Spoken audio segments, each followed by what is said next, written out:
Salut tout le monde, aujourd'hui on va parler de Fullmetal Alchemist, encore une fois oui, mais du film Le Conquérant de Shambhala, voilà tout simplement.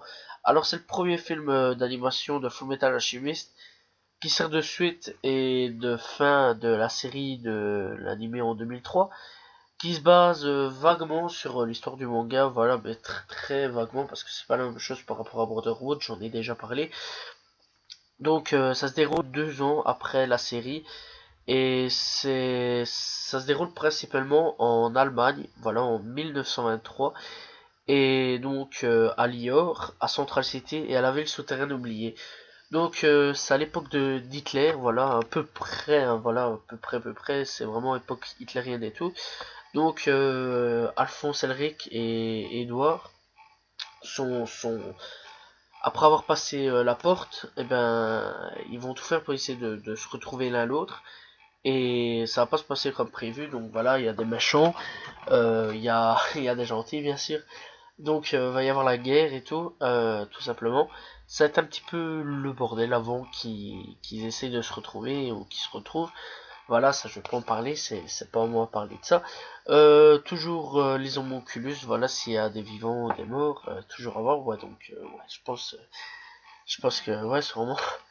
Euh, donc toujours une histoire avec Full Metal Alchemist.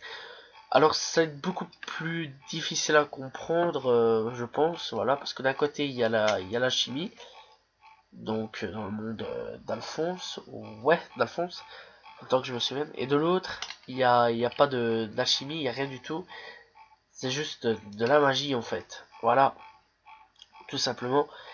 Et donc étrangement, c'est deux mondes différents.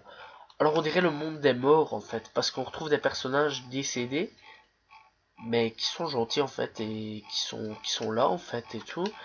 Comme King Bradley, qui est gentil, j'ai pas compris pourquoi, ni comment ça se faisait.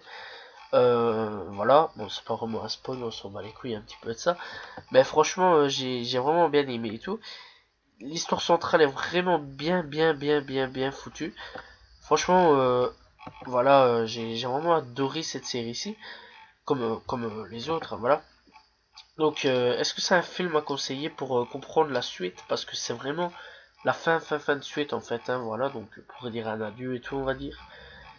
Je vais dire que oui. Pour comprendre la première série, oui. Mais je dirais que oui, quand même, oui.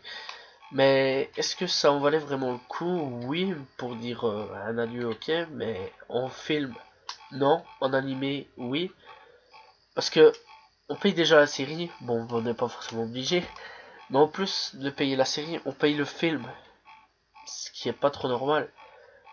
Enfin, personnellement, je trouve que ce n'est pas normal. Après, je ne critique pas, hein. J'adore Fullmetal Alchemist. C'est quasiment dans les mangas préférés que j'adore, franchement, pour l'instant, voilà. Bon, j'en ai pas encore vu non plus des millions, mais j'adore vraiment, voilà, tout simplement.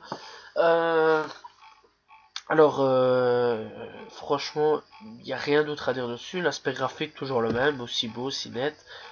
Rien à dire, voilà, c'est magnifique.